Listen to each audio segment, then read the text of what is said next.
Boa noite, a paz do Senhor Jesus.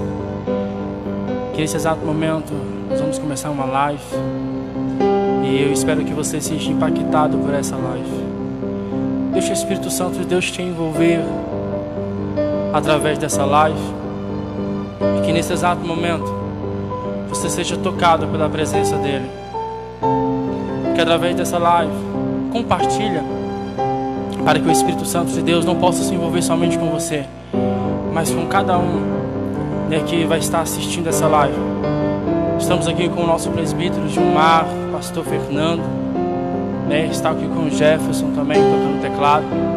Então todos nós vamos estar adorando, nós estamos apresentando este momento ao Espírito Santo de Deus e ao Senhor, que Ele conduza essa live nesse exato momento. Então que você possa fechar os seus olhos e deixar o Espírito Santo de Deus te envolver através da adoração. Aleluia, Jesus, glória a Deus.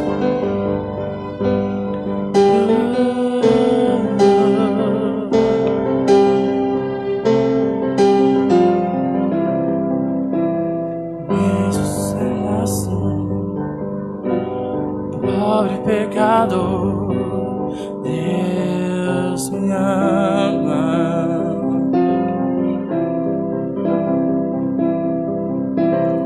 Mesmo sendo falho, mesmo sem merecer, Deus me ama.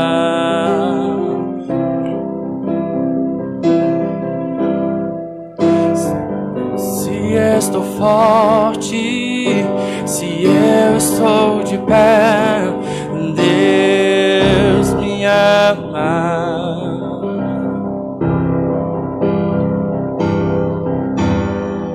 Se estou fraco, se eu estou caído, Ele não deixa de me amar.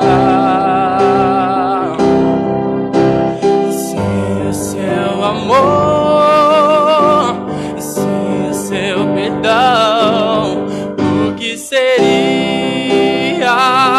de mim?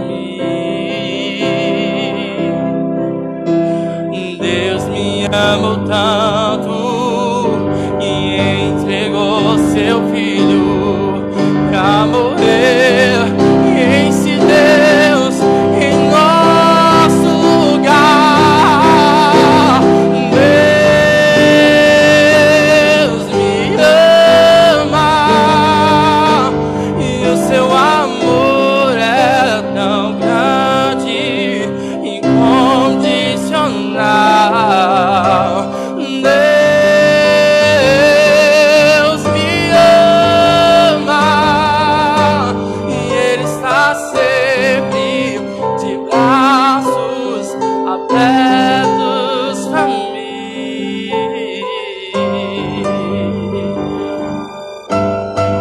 Espírito Santo de Deus, Pai. Não, mesmo sendo assim, pobre pecador, Deus me ama. Mesmo sendo falho, mesmo sem merecer, Deus me ama.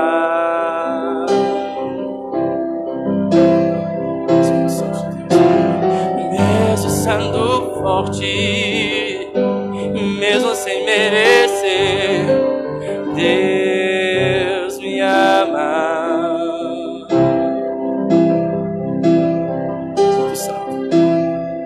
Se estou forte, se eu estou de pé, Deus me ama.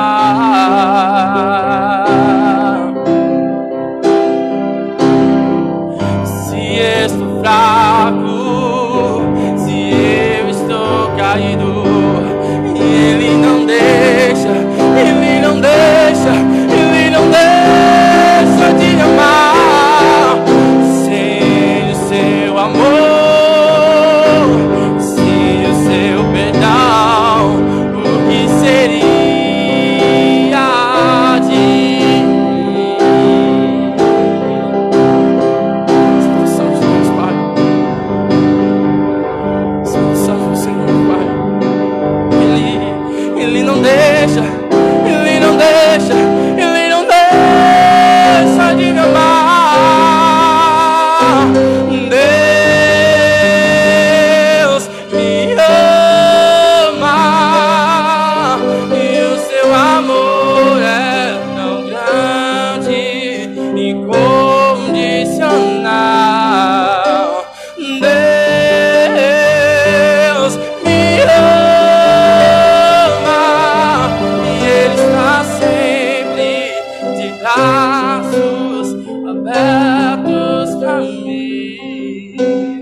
Que o ousado amor do Espírito Santo do Senhor é com você.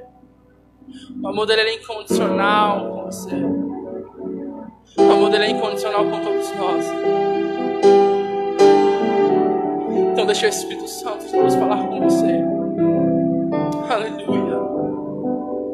Aleluia. Espírito Santo do Senhor, Pai. Aleluia.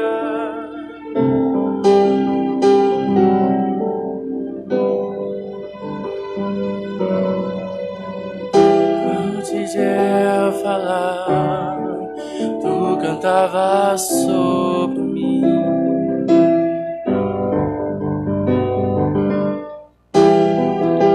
Tu tens sido tão, tão bom pra mim.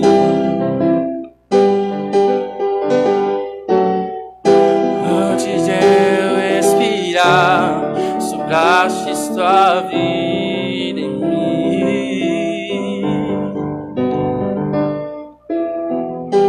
Tu tens sido tão, tão bom pra mim.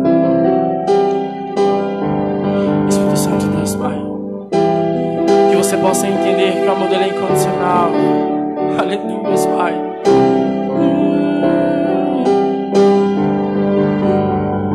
Espírito Santo do Senhor, você pode dizer essa frase? Oh, impressionante, infinito, ousado amor de Deus. Oh, que deixarás 99 só pra me encontrar. Não posso comprá-lo, nem merecê-lo, mesmo assim se entregou. Oh, impressionante, infinito, ousado amor de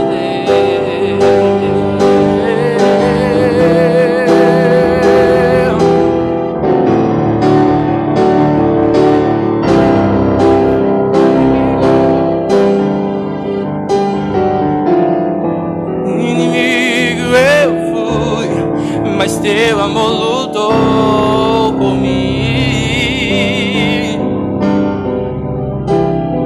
Tu tens sido tão, tão bom pra mim.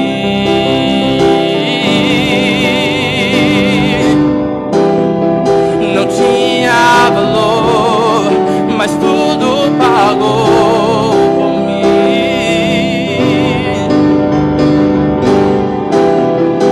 Tu tens sido tão, tão bom pra mim. Oh, impressionante, infinito, ousado amor de Deus. Oh, que deixarás 99 só pra me encontrar. Não posso comprá-lo, nem merecê-lo, mesmo assim se entregou. Oh, impressionante, infinito, ousado amor de Deus.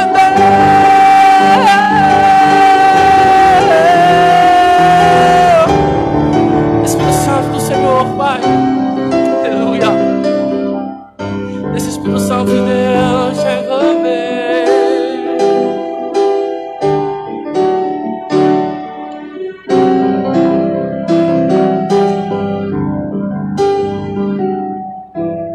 Traz luz para as sombras, escala as montanhas pra me encontrar.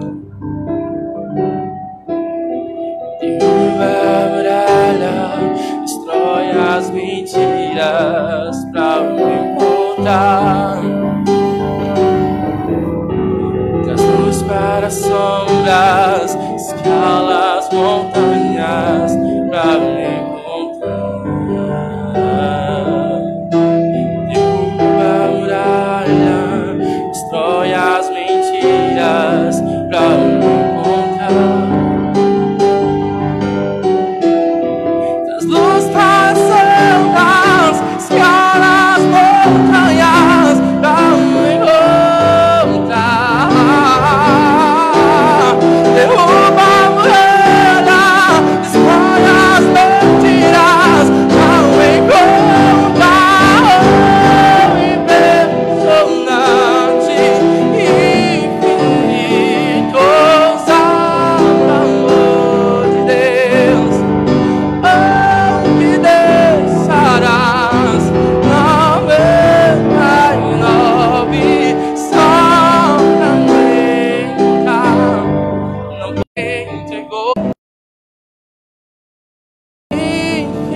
Senhor Jesus neste exato momento. Desse Espírito Santo de Deus te envolver.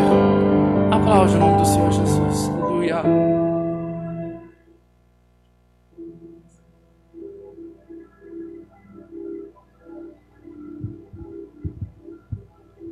Graças a Deus, queridos, a paz do Senhor Jesus. Que Deus possa te abençoar nessa noite de segunda-feira. E eu tenho certeza que Deus, Ele irá falar ao teu coração de uma forma grandiosa. Deus colocou no nosso coração para nós falarmos justamente sobre algo muito importante, que é entendendo o amor de Deus para com o homem. Estou aqui com o presbítero Gilmar.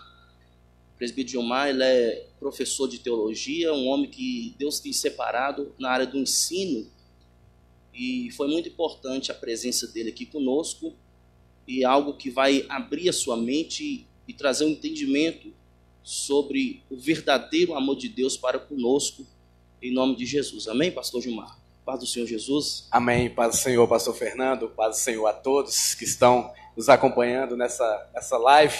Na segunda-feira é dia de ficar mais em casa. Agora o povo já está em casa todos os dias, então não tem muita dificuldade não. Mas para nós é uma alegria poder estamos abordando esse assunto aqui hoje, um assunto tão importante, tão atual dentro do contexto que a gente vive, que é falar sobre o amor de Deus, sobre a perspectiva bíblica do amor de Deus para com o homem. E nós queremos nessa noite abordar um pouco desse assunto, falar um pouco do quanto Deus nos ama, falar um pouco do quanto Deus Ele fez por nós e da tentativa do homem de pensar ou de imaginar, porque o intelecto humano não consegue conceber a visão do homem amar a Deus. Como que o homem pode fazer para amar a Deus? É possível o homem dizer que ama a Deus? A gente vai analisar isso aí dentro do contexto bíblico e a gente vai abordar algumas situações aqui nessa noite. Eu acredito que todos serão muito edificados nas suas casas após o que a gente vai falar aqui neste lugar. E isso é algo que é tão presente, porque nós estamos vivendo hoje um tempo onde a condenação que muitas pessoas vivem pelo erro, pelo aquilo que cometeu, né? Ou até mesmo a própria condenação própria, porque muitas pessoas eles não se acham dignos do perdão ou de alguma coisa por alguma coisa que fez, e talvez nós vamos conseguir alcançar muitas pessoas que hoje eles acham que Deus não ama ele mais pelo que ele fez. Ele acha que Deus ama pelo que ele faz, não por quem ele é. E nós precisamos entender muito isso. É por isso que é importante você compartilhar esta live, porque aqui a gente não quer pregar questões de visão teológica, mas isso é algo que alcança todas as pessoas, e talvez muitas pessoas serão alcançadas, serão livres, né, até mesmo do suicídio, da depressão, através daquilo que nós vamos compartilhar para você hoje. E eu tenho certeza que muitas pessoas vão entender o verdadeiro amor de Deus na vida dessa pessoa e a verdadeira importância que essa pessoa tem para o Senhor. Então nós já vamos estar iniciando com a oração. O presbítero Gilmar vai fazer a oração e nós vamos estar fazendo algumas perguntas aqui e vamos tentar respondê-la da melhor forma possível. O presbítero Gilmar, ele também está aqui com a live aqui aberta. Então, se você tiver alguma pergunta referente ao que nós estaremos falando, né, depois nós vamos estar abrindo a perguntas, amém? Então você pode estar compartilhando e participando deste momento especial para a glória de Deus, amém, presbítero Gilmar? Amém. Vamos orar. Pai, em nome de Jesus, nós queremos ser gratos ao Senhor pelo dom da vida, pela alegria da tua salvação, pelo teu cuidado para conosco e pela oportunidade ímpar que o Senhor nos dá nessa noite para estarmos anunciando a tua palavra. Que o teu Espírito venha nos conduzir, venha nos direcionar. Da mesma maneira Ele venha conduzir, venha abrir corações, abrir mentes, meu Pai, abrir o entendimento de pessoas, para que essa palavra que vai ser ministrada aqui nessa noite, essas ministrações que serão feitas aqui nessa noite, venham alcançar o máximo possível de vidas, para que pessoas possam, meu Deus, entender quão grande é o teu amor para com cada um de nós. Que o teu Espírito venha falar com cada um, em nome de Jesus. Glória a Deus. Queridos, nós vamos entender primeiro aqui, por exemplo, A pessoa chega para Deus, presbítero Gilmar, e fala assim: Deus, o Senhor viu que eu li a Bíblia hoje, e o Senhor agora vai responder a minha oração, né? Agora o Senhor vai ficar satisfeito comigo. Agora, em outras palavras, agora o Senhor vai me amar, porque eu estou te provando que eu estou preocupado, eu estou lendo a Bíblia, eu tô, né? E agora eu preciso que o Senhor me responda, porque fica parecendo que o que eu estou fazendo para Deus é para mudar o coração de Deus. Como é que é esse negócio? Um princípio bíblico que a gente tem que aprender, pastor Fernando, 1 João 4,19 vai dizer que nós só amamos a Deus porque Ele nos amou primeiro. Então, a gente tem que partir de um princípio que Deus não vai mudar nada no céu por aquilo que nós fazemos, ou por aquilo que nós pensamos, ou por uma pseudo-espiritualidade que as pessoas têm hoje. Hoje as pessoas acreditam, até mesmo muitos não são culpados, porque foram instruídos assim, que por ele orar muito, a oração dele tem mais facilidade de chegar diante de Deus. Ou por ele ler muito a Bíblia, por ele ser uma pessoa que tem um conhecimento bom da Bíblia, que ele vai ser mais espiritual diante de Deus. Quando na verdade, o que a gente vê na Bíblia, por exemplo, quando a gente lê o capítulo 10 de Daniel, a gente vai ver um homem que tinha uma vida de comunhão com Deus. Só que quando Gabriel aparece diante de Daniel, ele não diz que ele era amado aqui na terra. Gabriel vai dizer: Daniel, homem muito amado nos céus. Porque maior do que o amor aqui da terra é o amor de Deus lá no céu. Porque todo princípio de amor parte de Deus para com o homem. Então a gente vê um exemplo bem claro na Bíblia. Deixa eu começar aqui a trazer uma visão bem interessante para a gente expandir um pouco o nosso debate. A Bíblia vai dizer que Jesus para diante de Pedro, e Pedro vai ouvir a seguinte expressão de Jesus: Pedro, ou ele fala com os discípulos: eu estou indo para a morte, eu estou indo morrer, o Filho do Homem vai ser entregue na mão dos pecadores para ser morto. Aí Pedro olha para Jesus e fala: ninguém toca no Senhor, ninguém vai atingir o Senhor. Por quê? Porque se alguém for matar o Senhor, eu morro junto com o Senhor. Era como se Pedro estivesse dizendo assim: o meu amor pelo Senhor é tão grande que eu sou capaz de ir com o Senhor até a morte. Meu Deus. Se alguém for tocar no Senhor, se alguém for tentar tirar a vida do Senhor, eu vou com o Senhor, vou proteger o Senhor. Tanto que quando Jesus é preso lá em cima do Monte Getsemane, o que é que Pedro faz? Ele vai querer defender Jesus. Porque aquele que pensa que ama Jesus, ele quer ser defensor de Jesus. Aquele que pensa que ama Jesus, ele acha que ele pode defender Jesus diante das pessoas. Ele acha que ele pode ser o advogado de Jesus, e que Jesus não tem capacidade nenhuma para se defender. Aí eu acho fascinante que quando Jesus falou isso, João ficou calado. Por quê? Porque Pedro entendia que ele amava muito Jesus. João não. João entendia que Jesus amava muito ele. Então algumas pessoas, só para me concluir o raciocínio, algumas pessoas pensam que elas amam muito Jesus, quando na verdade elas têm que entender que elas precisam ser amadas por Ele. Porque não é o nosso amor por Ele que faz a diferença, é o amor dele por nós. Não é porque eu oro, porque eu busco. Tem alguns que dizem: não, hoje eu jejuei o dia inteiro, e por causa disso, quando eu comecei a ministrar, Deus desceu na igreja. Não, Deus não desce na igreja, Deus não manifesta o poder dele porque você orou, porque você jejuou, ou porque você leu muito a Bíblia. Deus manifesta o amor dele, Deus manifesta o poder dele na igreja, porque o amor dele pela sua igreja é muito grande. Glória a Deus. Então quer dizer, se eu optar de não ler a Bíblia novamente, a partir de hoje, Deus vai me amar do mesmo jeito. O amor de Deus não muda. O homem, independente daquilo que o homem fizer, ele não é capaz de mudar o amor de Deus. Só que a gente tem que entender um princípio. Todos nós que aceitamos a Jesus, nós recebemos, João capítulo 1, verso 11, ele veio para o que era seu, mas os seus não receberam, falando do povo judeu. E a todos quanto receberam, deu-lhes o poder de serem feitos filhos. Então Deus ama igualmente todos os seus filhos. Mas existem filhos que cativam mais o seu pai. Então quanto mais você se aproxima de Deus, mais o Pai tem prazer em te abençoar. Mas uma coisa é a bênção que Deus te entrega, outra coisa é o amor de Deus por você. O amor de Deus é imutável. O profeta Malaquias vai dizer no capítulo 3, "Vocês, eu sou o Senhor", e não muda. Deus não muda, e nele não há sombra de variação. Então Deus não muda.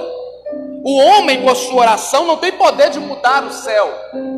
Por quê? Porque Deus não muda pela circunstância da terra. Deus muda mediante o clamor de uma igreja, de um povo. A Bíblia diz que Deus voltou atrás pela oração de Nínive. Quando os ninivitas oraram, e olha que nem era povo de Deus, Deus voltou atrás na sua decisão. Por quê? Porque o amor de Deus parte do princípio de que o desejo maior dele é salvar toda a humanidade. Glória a Deus. Ele parte do princípio que o amor dele é para salvar toda a humanidade. Então, quando alguém se arrepende do seu pecado, quando alguém se volta para ele, o amor dele é demonstrado para com todos os homens.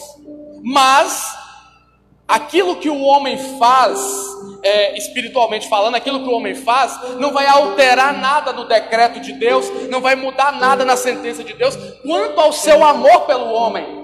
Deus não faz nada referente ao seu amor pelo homem, nada vai ser alterado dentro do propósito de Deus, se você lê muito a Bíblia, se você não lê a Bíblia, mas o seu conhecimento da Bíblia pode alterar naquilo que Deus vai fazer na sua vida. Uma coisa é o amor de Deus pelo homem, outra coisa é o propósito de Deus para o homem. E a questão da leitura da palavra, a pessoa precisa entender o que? Por exemplo, se eu ler a Bíblia fala assim, que a leitura ela vai renovar a nossa mente e vai fazer a gente entender essas coisas sobre qual nós estamos falando agora. Então, quando eu leio a Bíblia, não é para Deus me amar mais, mas é para eu aprender a amá-lo como Ele me ama. Olha, só concluindo o raciocínio de Pedro e João, Pedro fala: Senhor, eu vou com o Senhor até a morte, eu morro junto com o Senhor. João fica calado. Só que quando Jesus é preso, Pedro vai tentar defender Jesus. João não. João vai ficar quieto. Por quê? João entendia que aquilo era um propósito. João entendia o propósito. Pedro vai tentar defender. João não. João entende o propósito. Por quê? Porque quem pensa que ama a Deus quer defender Jesus. Quem pensa que ama a Deus, a gente enfrentou algumas situações aí no carnaval, através de algumas comédias que foram feitas, de pessoas insultando Jesus, de pessoas pensando que conseguiriam humilhar Jesus. E aí saiu um monte de gente em defesa de Jesus, como se Jesus precisasse de advogado. A Bíblia diz que Jesus, ele é o nosso advogado. Aí tem gente querendo ser o advogado de Jesus. E isso aí demonstra, então, presbítero Gilmar, que quando eu ajo dessa forma é porque eu não estou entendendo ainda do que se trata. Porque quando eu vou entrar na Bíblia, eu não estou entrando para impressionar Deus, mas para mudar o meu pensamento, para renovar o meu entendimento, para eu entender tudo aquilo que Deus fez por mim. Então não é sobre eu entrar na Bíblia e agora Deus, você está vendo, agora eu estou lendo. Mas Senhor, agora eu estou vendo quem eu sou e que eu não sou nada.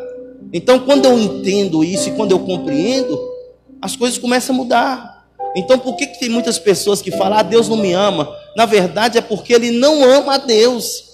E ele prefere falar que Deus não ama ele do que falar eu não amo a Deus. Por quê? Porque se eu não conheço, como eu vou falar que eu amo alguém que eu não conheço? Eu aprendi um princípio, pastor Fernando, que a gente tem o costume de achar que por a gente conhecer muito a palavra de Deus, isso serve para professores também, para pastores, para pregadores, por a gente achar que conhece muito a palavra de Deus, a gente acha que conhecer a palavra vai mudar alguma coisa na nossa vida, quando na verdade não é o quanto eu conheço da palavra, mas o quanto eu pratico dela. Verdade. Tem gente que conhece a Bíblia de capa a capa, mas não pratica nada. Então não adianta eu conhecer, o que vale mais é o praticar. Eu sempre costumo dizer o seguinte, olha a situação atual. Se a gente for analisar o contexto do Brasil, fugindo um pouco do assunto, mas dentro do mesmo contexto, era para o Brasil ser o país mais próspero da terra. Era para o Brasil ser um dos países modelo no mundo. Por quê? Porque o Brasil é um dos países que tem mais cristãos no mundo. Não existe nenhuma nação do mundo que tenha a quantidade de evangélicos que tem no Brasil, por quantidade de população. Então o Brasil hoje, ele tem 31%, o último censo, 31% da nação brasileira, ela é evangélica, declarada evangélica, protestante. Isso vai dar em torno de 60 milhões de evangélicos. E o que me assusta nisso? É que 60 milhões de evangélicos não conseguem fazer o que 12 homens fizeram. Meu Deus. 12 homens cheios do Espírito Santo abalaram o sistema e o mundo do seu tempo. Onde eles chegavam, eles diziam assim: já chegaram aqui na cidade esses homens que estão causando transtorno no mundo inteiro. 12 homens, eles traziam com eles algo que impactou o mundo do seu tempo. Hoje, 60 milhões de evangélicos não conseguem impactar a nossa geração. E por que não conseguem? Porque eles pensam que conhecem muito, eles acham que sabem demais, estribam no seu orgulho, no seu conhecimento, quando na verdade os 12 apóstolos de Jesus, eles não tinham uma mensagem a pregar, eles eram a mensagem pregada. Meu Deus. Eles não pregavam algo para o povo, eles eram a própria pregação. Eu dei uma aula recentemente, eu falei sobre o crescimento do Islã, dos muçulmanos. E o que faz os muçulmanos crescerem tanto? Hoje no mundo tem em torno de 1,5 bilhão de muçulmanos, 1 bilhão e 500 milhões de muçulmanos no mundo, contra 2,160 milhões de cristãos. Por que os muçulmanos estão crescendo tanto e estão chegando ao ponto de já alcançar e passar o cristianismo? Porque os muçulmanos, eles dão exemplo para os seus filhos. Muçulmano não prega para ninguém, eles não evangelizam para a sua religião, eles dão a vida pela causa. Eles não demonstram com palavras, eles demonstram com a vida. Então todo filho de muçulmano se torna um muçulmano. Filho de cristão não quer ser cristão. Meu Deus. Filho de alguns líderes não querem ser. Filho de pastor, muitos deles não querem ser pastor. Por quê? Porque vê o sofrimento que o pai vive, vê a angústia que o pai vive, vê a dificuldade que o pai passa, com tanta ingratidão, com tantas pessoas que viram como Pedro e falam: eu te amo, mas pelas costas apunhalam. Meu Deus. Pelas costas não demonstram esse amor. Agora, voltando aqui só para a gente entender e completar o raciocínio, olha que interessante isso. Pedro vira e fala: Senhor, eu vou com o Senhor até a morte. Mas quando Jesus é preso, a Bíblia diz que uma escrava, meu Deus, olha para ele e fala: você é um deles. Ele diz: eu? Você está louca, mulher? Eu nem sei quem é esse homem. Aí vem outra escrava, vira para ele e fala: você também é um deles, você faz parte. Ele fala: mulher, eu não te conheço, nem sei quem é. Aí uma rodinha que estava na fogueira olha para ele e fala: você também é um deles. E Pedro vira pela terceira vez, aquele que falou que amava Jesus, meu Deus, vira pela terceira vez, olha e fala: eu não conheço esse homem, eu não sei quem é esse homem. E a Bíblia diz que na mesma hora que ele nega pela terceira vez, Jesus está passando e olha nos olhos de Pedro. E agora ele vai ver cumprir uma profecia que cumpriu rapidamente. Porque Jesus, quando ele falou que amava tanto, Jesus olha para ele e fala: Pedro, antes que o galo cante, tu me negarás 3 vezes. Aquele que dizia que amava vai negar para uma escrava. Aquele que dizia que amava vai negar em uma roda diante da fogueira. Mas João permaneceu em silêncio. Por quê? Porque João nunca disse que amava Jesus. João vivia todos os dias o amor de Jesus por ele. Meu Deus, isso é muito forte, presbítero, porque lá na frente o próprio Senhor Jesus vai perguntar a Pedro: Pedro, tu me amas? Porque quando você não demonstra com atitude, porque falar eu te amo, todo mundo, se você perguntar, até quem nunca pisou o pé na igreja, nunca leu a Bíblia, fala: você ama a Deus? Eu amo, lógico que eu amo a Deus. Mas ele não entende o que é amar a Deus a ponto de você dar a vida. Aonde você, quando tiver com a sua fé provada, você falar: Senhor, eu te amo mesmo, eu te amo independente da realidade, da circunstância que me cerca. E é por isso que o Senhor chega para Pedro e fala: Pedro, tu me amas? Senhor, eu te amo. Mas na hora que ele falava: Senhor, eu te amo, ele pensava na condenação que estava ele mesmo se condenando. Eu não mereço esse amor. Mas o Senhor não estava falando sobre ele amar a Pedro, porque independente de que Pedro fez, Jesus amava ele do mesmo jeito. O que estava sendo questionado ali não era se Jesus ainda continuava amando ele por aquilo que ele fez, mas se Pedro ainda continuava amando a Cristo, mesmo diante daquilo que ele fez. Então o que se trata é por isso que quando eu procuro conhecer a palavra, eu procuro servir a Deus, e tudo que eu fizer, não para que Deus mude o coração dele para comigo, mas que eu possa mudar o meu para com ele.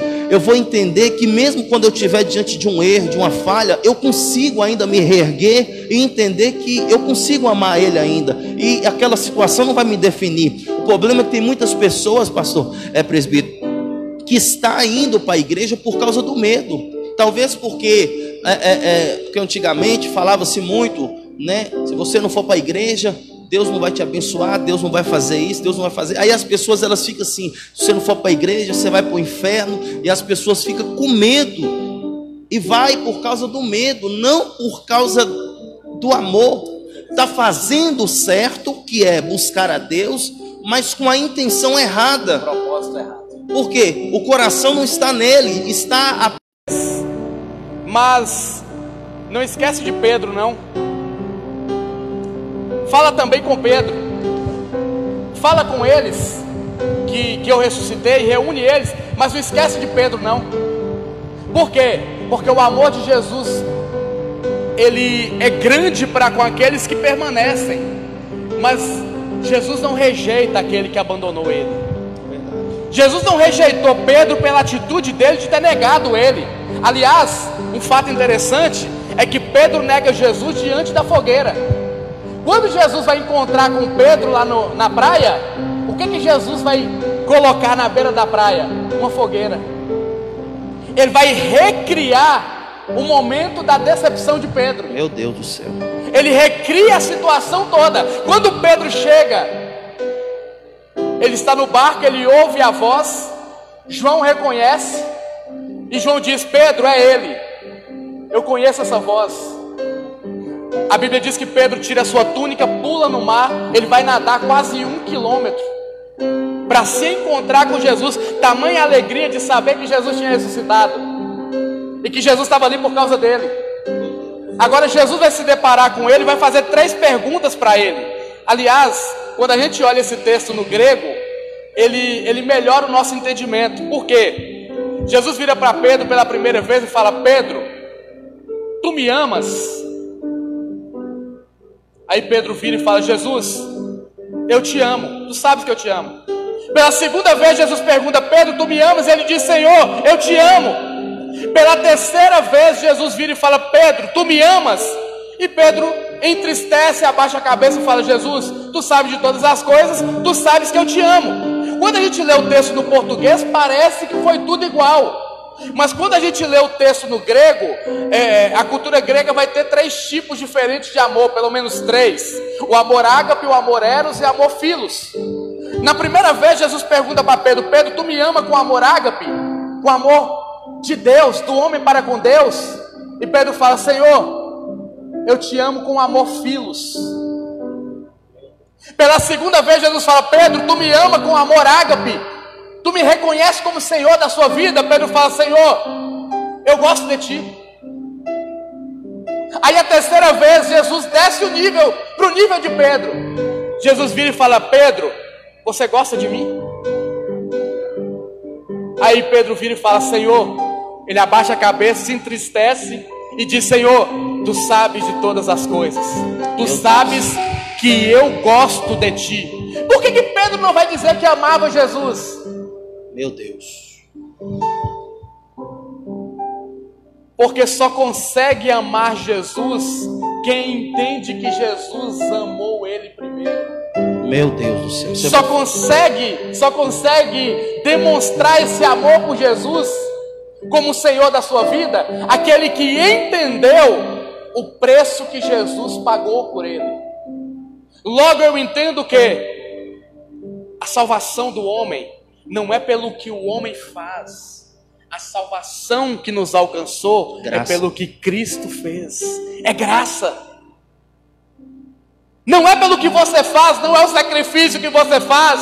Ninguém é salvo, pastor Fernando, porque vai no culto segunda, terça, quarta, quinta, sexta, sábado, domingo de manhã, domingo à noite. Ninguém é salvo porque faz algum sacrifício.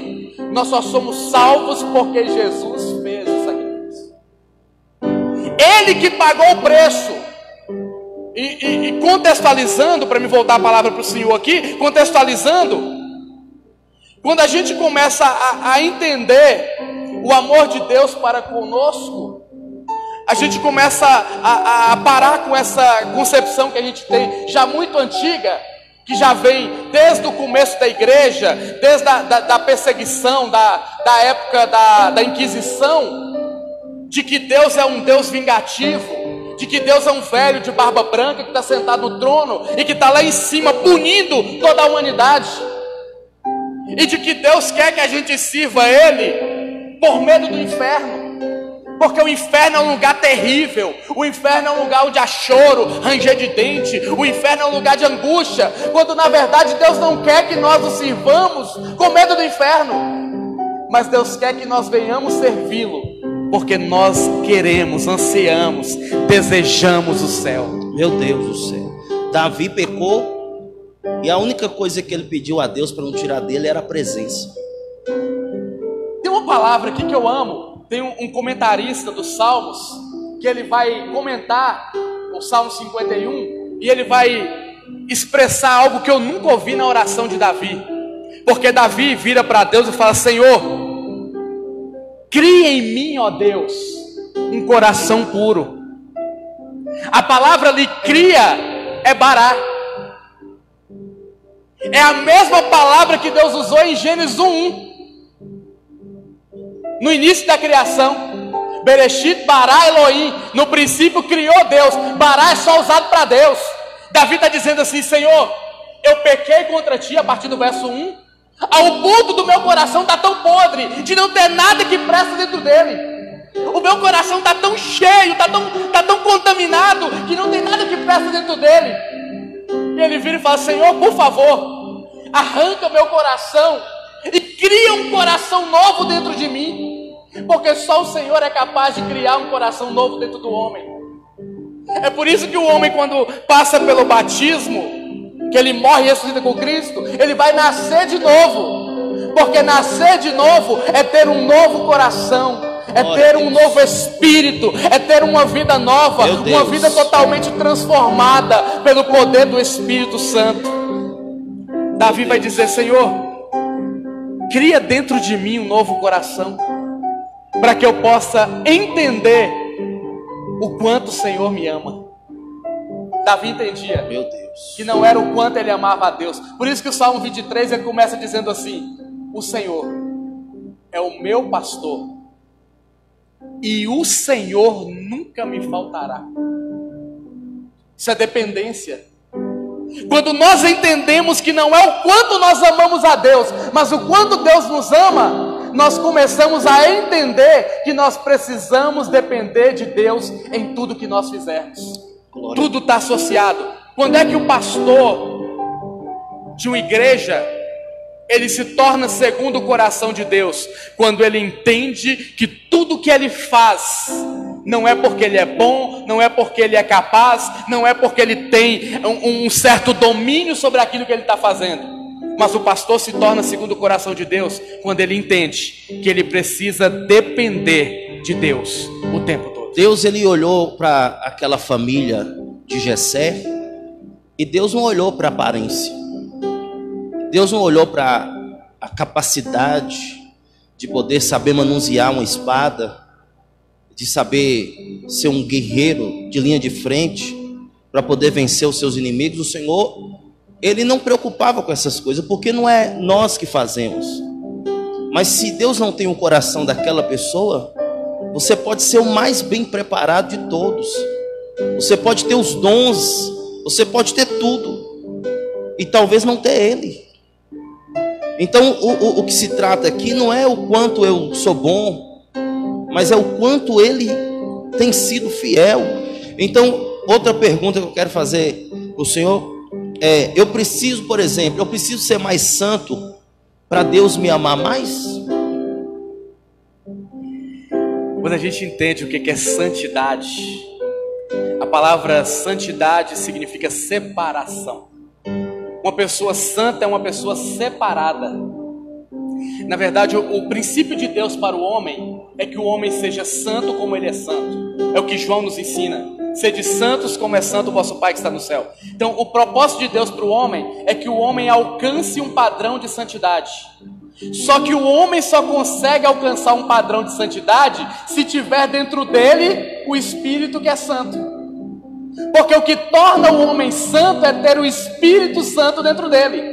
Então logo, o homem só consegue ser santo se houver uma ação de Deus gerando santidade nele. Então eu não preciso mostrar para as pessoas. A gente vive uma geração, pastor Fernando, que está mais preocupado em agradar os homens do que em agradar a Deus. Está mais preocupado em mostrar uma pseudo-religiosidade para os homens do que necessariamente mostrar para Deus o quanto Ele é sincero e verdadeiro. E o que é que eu aprendo com isso? Toda pessoa, quando ela começa a buscar a Deus, ela tem uma pureza dentro dela. Mas com o passar do tempo, ela vai começando a achar que aquilo ali vem dela. Por exemplo, uma pessoa que ela é usada por Deus, uma pessoa que tem dons espirituais, no início, toda vez que Deus usa ela começa a glorificar a Deus porque Deus usou ela, porque ela entende que tudo que ela está fazendo é porque Deus está na vida dela, é porque a misericórdia de Deus está na vida dela. Mas com o passar do tempo, que ela começa a aperfeiçoar o dom, e ela começa a achar que ela pode fazer tudo sem Deus, que ela faz a hora que ela quiser, que ela cura na hora que ela quiser, que ela pode expulsar um demônio quando ela quiser, ela começa a deixar de depender de Deus. E é quando o homem começa a se afundar. E um fato interessante, quando a gente lê 1 Coríntios capítulo 13, é que Paulo vai deixar bem claro. Você pode ter, resumindo 1 Coríntios capítulo 13, as pessoas usam muito para casamento, quando na verdade o amor ali não é o amor de um homem pela mulher. O amor ali que está falando é o amor como fruto do Espírito. Quando Paulo fala em 1 Coríntios capítulo 13, está dizendo: o homem pode ter todos os dons espirituais, mas se ele não tiver amor, de nada adianta. Meu Deus. Ele está dizendo assim, ó: você pode profetizar, você pode orar por cura, você pode ter muita fé, mas se você não ama, não adianta nada o que você tem. Se você não ama a pessoa a qual você está sendo usado para com ela, não adiantou nada o que você faz. Eu sempre ensino algo bem interessante. A dimensão de Deus entregar dons é de acordo com a área que você atua dentro do reino. Por exemplo, uma pessoa que gosta de visitar muito hospital, a tendência é que Deus entregue para ela os dons de curar, para que ela possa usar aquele dom ali dentro do hospital. Então, toda vez que uma pessoa está indo no hospital, o que ela tem que fazer? Ela tem que usar o dom que Deus deu para ela, para que o nome do Senhor seja glorificado. Então, para que serve o dom? Paulo vai ser bem claro em 1 Coríntios 12, 14, ele vai ser bem claro, ele vai dizer: todos os dons só servem para uma coisa, para a edificação do corpo.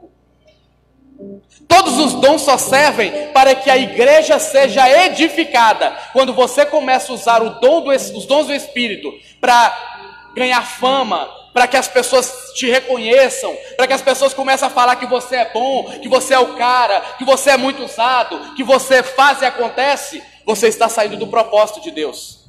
Porque o propósito do dom é levar as pessoas a glorificarem a Deus. Então quando Paulo usa 1 Coríntios capítulo 13, ele está falando de quê? Ainda que eu falasse a língua dos anjos e dos homens, e eu não tiver amor, não vai adiantar nada. Ainda que eu profetizasse, ainda que eu tivesse uma fé tão grande ao ponto de transportar montanhas, e eu não amar o meu próximo, de nada adianta. Então, do que fala os dons do Espírito? Os dons, na verdade, são mecanismos que Deus dá para pessoas que estão à frente de trabalhos, à frente de evangelismos, para que as pessoas possam entender o amor de Deus por ela. Porque não tem nada melhor do que alguém ouvir Deus falando com ela. Nada prova de uma maneira tão viva e tão nítida o amor de Deus pelo homem, quando Deus resolve se manifestar e falar com ela. Quando Deus toma alguém em profecia e começa a falar, como falou com Daniel. Daniel, homem muito amado nos céus. Eu imagino o coração de Daniel quando ouve aquilo ali. Porque ele não fala, Daniel, homem muito amado na terra. Tem gente que quer ser amado na terra, Daniel não. Daniel queria ser amado no céu. Olha Paulo vai expulsar o demônio ele está junto com os filhos do sumo sacerdote, do sacerdote Sebas. E aí eles tentam expulsar o demônio e não conseguem. Aí os demônios olham para aquele homem, e aquele homem vai usar de autoridade. Ele vai dizer assim, ó, em nome de Jesus, a quem Paulo prega, sai dele. E os demônios foram até ele e o espancaram. Porque os demônios olharam para ele e disseram, eu conheço a Jesus, eu bem sei quem é Paulo, mas e você? Quem são vocês? Paulo, ele era conhecido no céu, e por ser conhecido no céu, o inferno temia Paulo. Toda pessoa que é conhecida no céu, ela é temida no inferno. Porque o que faz alguém ser conhecido no céu? Aquilo que Daniel tinha. De manhã, relacionamento com Deus. À tarde, relacionamento com Deus. À noite, relacionamento com Deus. Daniel, em momento algum, ele achava que ele amava muito Deus pelo que ele fazia. Daniel, ele entendeu que Deus o amava muito. E quando a gente entende o amor de Deus por nós, a gente consegue demonstrar o nosso amor pelo nosso próximo. Só consegue amar o próximo aquele que entende que é amado por Deus. Exatamente. E a prova de Deus para você mostrar para Deus que você o ama é amando o próximo. Deus não quer que você declare o amor por ele, mas declare pelo próximo para que ele possa entender que você o ama. Porque quando você diz que ama a Deus que você não vê e odeia seu irmão que vê, você é um mentiroso. Então quer dizer que a questão da santidade, irmão, se você viver em santidade ou não, Deus ele vai te amar do mesmo jeito. Agora o que você precisa entender, por exemplo, a santidade, ela não vai fazer Deus te amar mais, né? Ou fazer Deus te amar menos. A santidade vai tornar mais receptivo, né? Ao amor de Deus para com você. E você vai poder receber melhor. Então, por exemplo, a santidade ela não vai mudar o coração de Deus em relação a você, né? A santidade ela vai mudar o seu coração em relação a Deus. Então tudo é sobre não é para mudar o coração de Deus, não é o que eu posso fazer para Deus estar mais atento a mim, mas é o que eu posso fazer para me reconhecer isso. E a santidade vai fazer, de fato, eu compreender esse amor, né? Por isso que a Bíblia diz que sem santidade ninguém verá a Deus. Porque se eu não busco a santidade, dificilmente eu vou conseguir entender esse amor. E aí eu vou continuar ignorando esse amor, porque se eu não entendo, eu não vou conseguir receber. E o problema não é se Deus parou de amar. O problema é que eu parei de receber. Justamente por eu não querer, né? Cada dia mais ter uma intimidade com Deus. E se eu não busco intimidade com Deus, eu não vou conseguir receber. Eu não vou conseguir entender o que Deus foi capaz de fazer por mim, o que Deus foi capaz de fazer pela sua igreja. Então viver uma vida santa diante de Deus é você buscar tornar uma pessoa mais sensível, né, a Deus. E aí o que acontece? Você buscando cada dia mais a santidade, né? Quando você, por exemplo, chegar a errar, porque todos nós somos falhos, não existe ninguém nessa terra que nunca pecou, e quando você errar, você não vai estar mais debaixo da condenação, você não vai mais se condenar, porque você entende o caminho, né, aonde você consegue alcançar de novo o perdão de Deus. O problema é que tem muitas pessoas nesse exato momento, né, que ele pensa que Deus ama ele por aquilo que ele faz. Então Deus, ele te ama por quê? Porque Deus, ele é amor. Deus, ele te ama porque ele é amor. Então não há nada que você possa fazer para que Deus possa te amar mais. E não há nada que você possa fazer para Deus te amar menos. Mas há algumas coisas que nós podemos fazer para receber melhor este amor. E é isso que nós queremos mostrar para as pessoas, porque daqui a pouco as pessoas vão achar, né, por exemplo, que a gente está falando que pregar sobre a graça, porque o que nós estamos falando aqui é sobre a graça, né?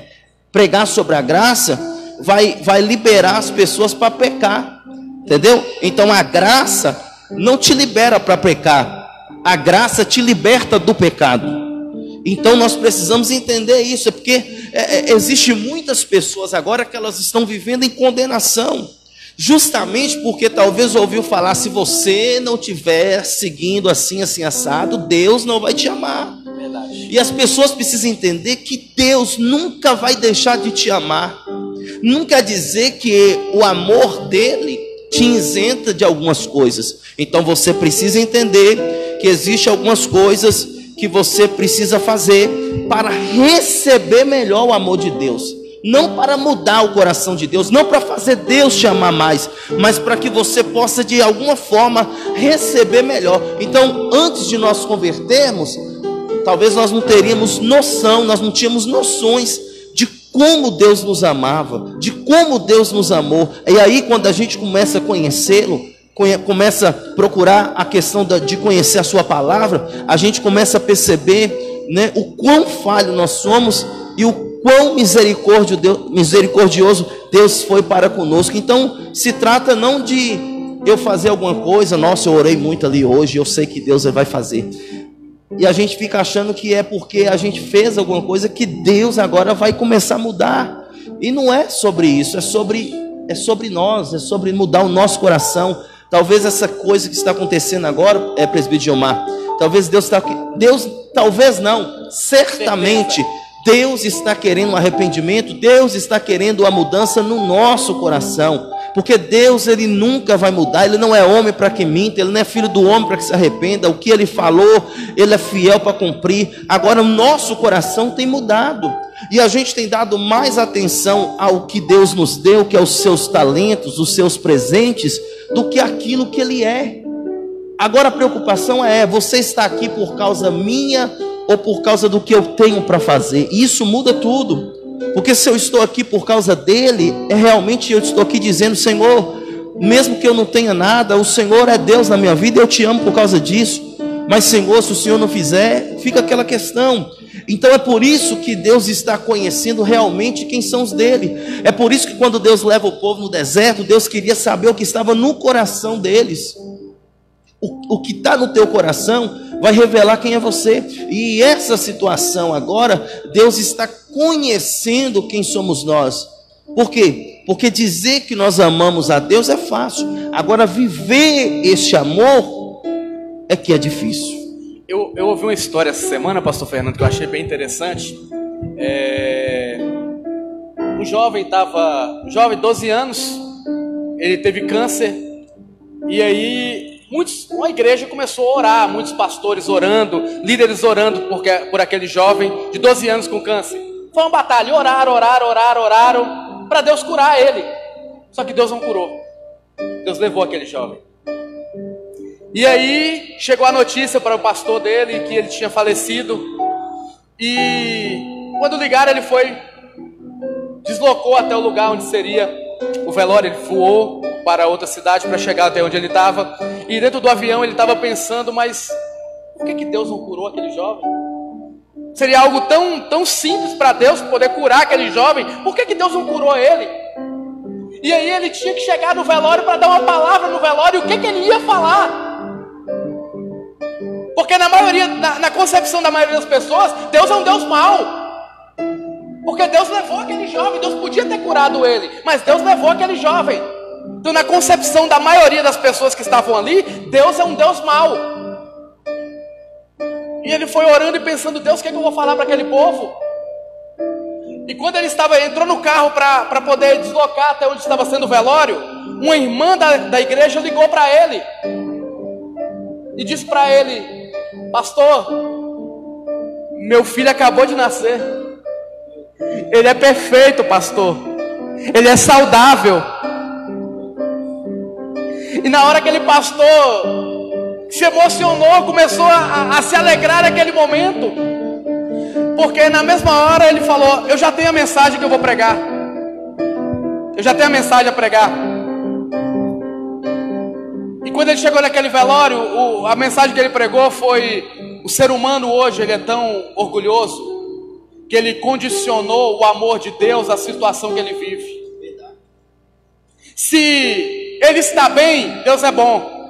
Se ele está mal, Deus é mal. Meu Deus. Se ele alcança o que pede, Deus é bom. Se ele não alcança o que pede, Deus é mal. Se a bênção chega, Deus é bom. Se a bênção não chega, Deus é mal. Se está com saúde, Deus é bom. Mas se está enfermo, Deus é mal. Eu falava assim quando eu era menor, que nós viemos de uma família bem simples mesmo, né? E graças a Deus, eu lembro que foi um momento muito difícil que a gente passava, questão de falta de alimento, e nós crianças queríamos as coisas e a gente não tinha noção de que as coisas não caíam do céu, né?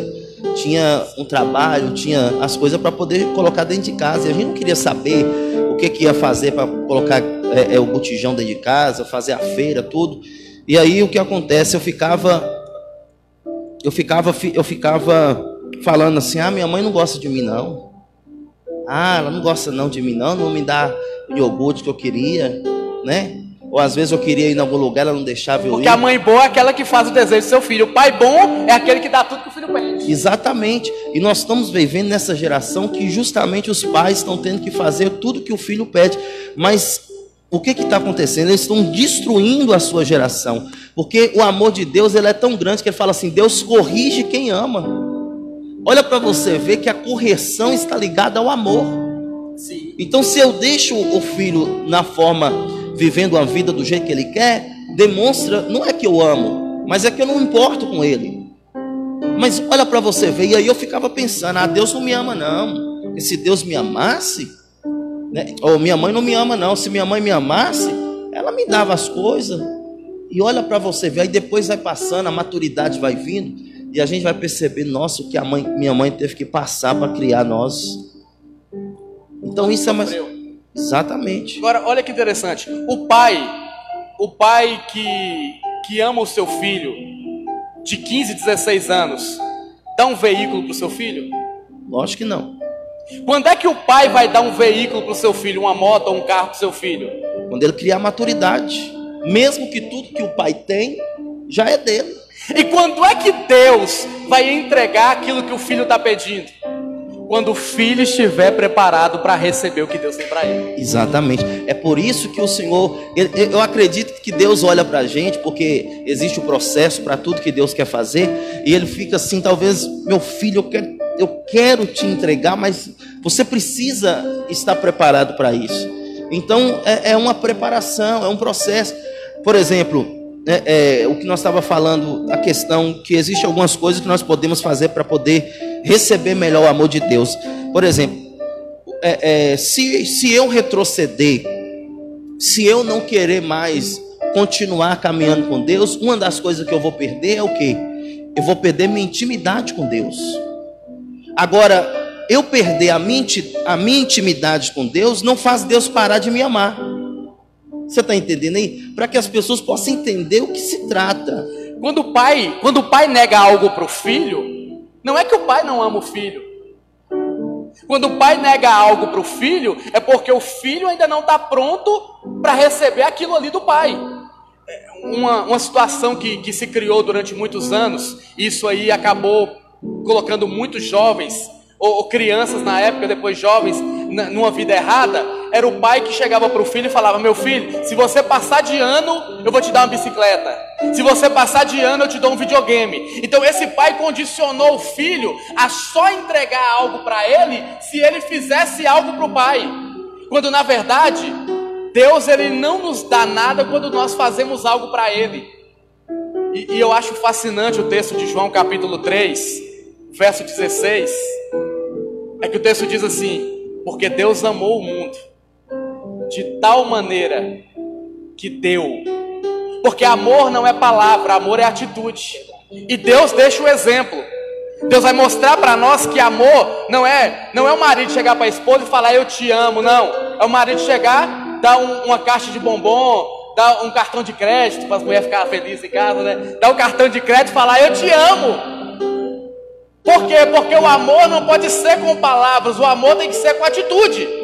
E Deus deixou o exemplo. Por quê? Porque Deus amou o mundo de tal maneira que deu o seu Filho unigênito. Só que a Bíblia é tão perfeita que a Bíblia vai dizer que Deus nos amou tanto que Ele entregou Jesus para morrer por nós, estando nós ainda nos nossos pecados.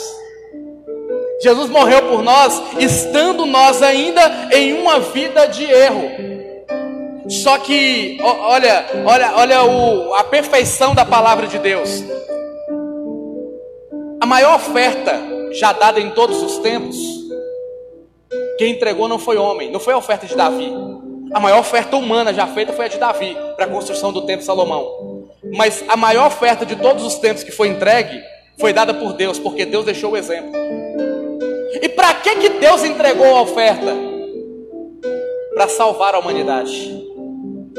Logo, quando a gente entende que o maior princípio da oferta não é o receber algo em troca, mas gerar salvação de outros, eu consigo entender o amor de Deus. Quando eu entendo que a minha oferta vai gerar salvação, eu consigo entender o princípio do amor de Deus. Porque Deus entregou uma oferta para salvar a humanidade. Quando eu entrego a minha oferta para salvar vidas, o que é que vai acontecer? Deus entregou a oferta para salvar, mas como consequência da salvação, Ele colheu milhares, milhões de almas sendo salvas. Quando eu faço pelo propósito certo, eu consigo entender o amor de Deus e eu consigo receber de Deus aquilo que Ele tem para mim. Isso demonstra amadurecimento cristão na fé. Meu Deus. Então, queridos, a menos que você conheça a palavra de Deus e aprenda como purificar o seu coração, sua mente, o seu entendimento e conseguir superar talvez essa condenação que você está vivendo aí de auto se condenar e preocupando mais com o que as pessoas pensam de você, se as pessoas não te amam, você acha que ninguém mais te ama, e Deus, Ele te ama. Ele te ama de uma forma incondicional, está muito além da condição que você demonstra para Ele. Deus te ama, mas se você fizer isso. Deus te ama se você... Não, isso se trata sobre pessoas. Existem muitas pessoas que te amam por aquilo que você faz. Mas Deus, Ele não te ama porque você faz alguma coisa. Então pare de achar que aquilo que você vai fazer Deus te amar mais. Mas se você não procurar conhecê-lo, dificilmente você vai conseguir experimentar este amor de Deus.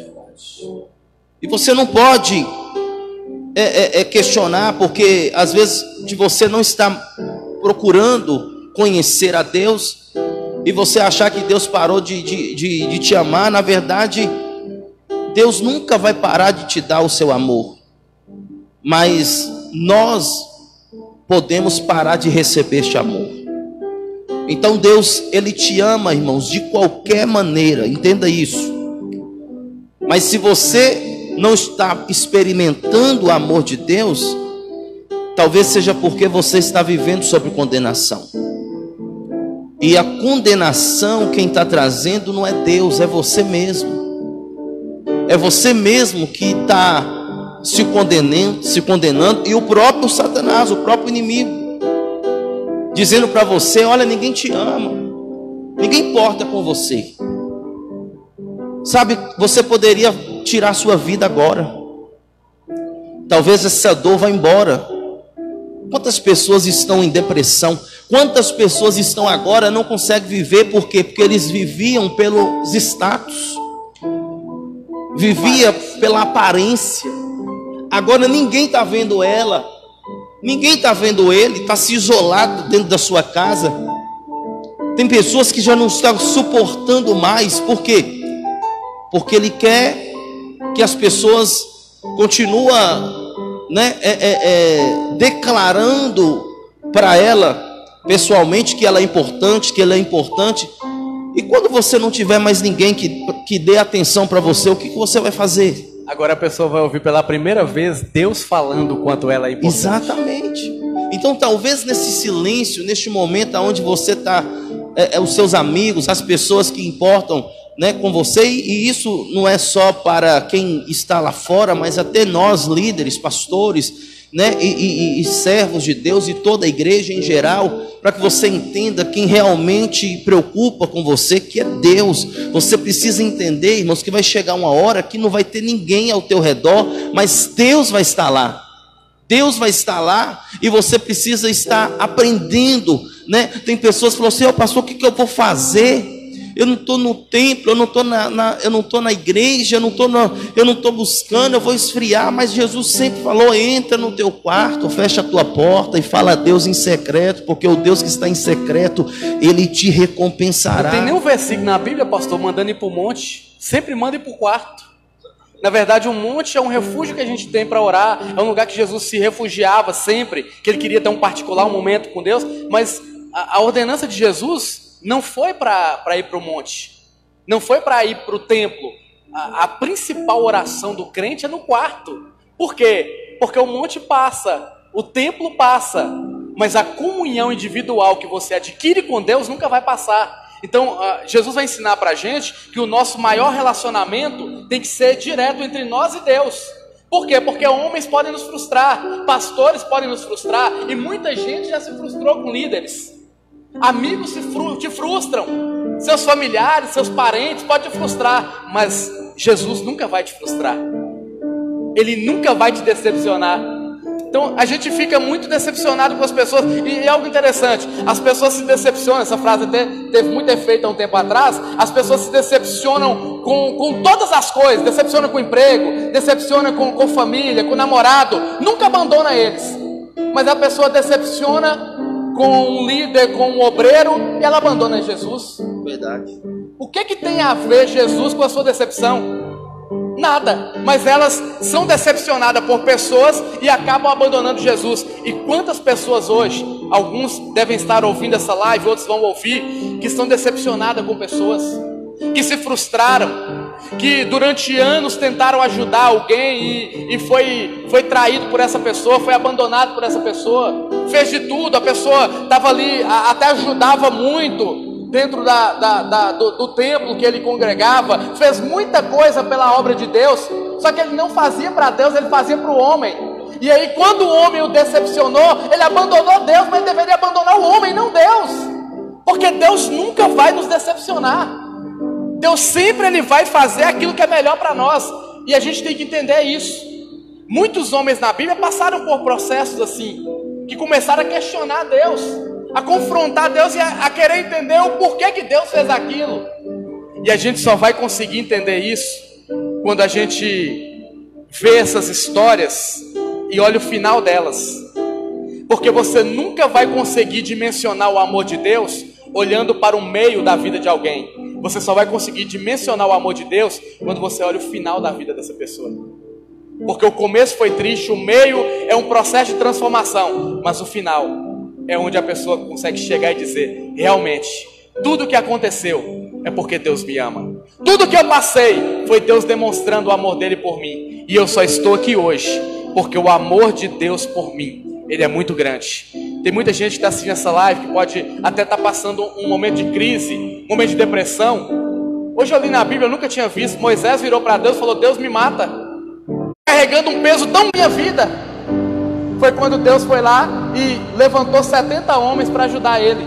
Entenda uma coisa: quando você estiver passando o momento mais difícil da sua vida, é justamente nesse momento que Deus vai se levantar para trazer uma porta de escape, para que você possa permanecer na presença dele. Elias, a Bíblia diz que Elias, ele fugiu de Jezabel, e ele agora vai para debaixo de um pé de zimbro e vai pedir para morrer. Se um dos maiores profetas que já pisaram nessa terra pediram para Deus matar ele, pediu Deus a morte, imagina nós que temos uma comunhão ainda tão pequena comparado a Elias. Porque Elias virava e falava: se eu sou homem de Deus, caia fogo do céu. E fogo do céu caía.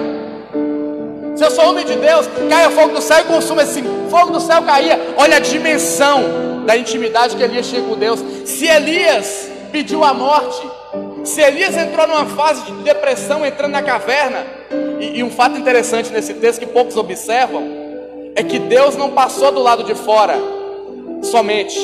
Deus entrou dentro da caverna com Elias. E como Deus está entrando dentro de muitos quartos, com algumas pessoas que estão assistindo essa live, Deus está entrando dentro de muitos lugares agora, onde a pessoa está questionando Deus, onde a pessoa está perguntando Deus: mas por quê? Eu fiz tudo que o Senhor mandou, eu fiz a sua obra, eu fiz a sua vontade, e agora eu estou aqui.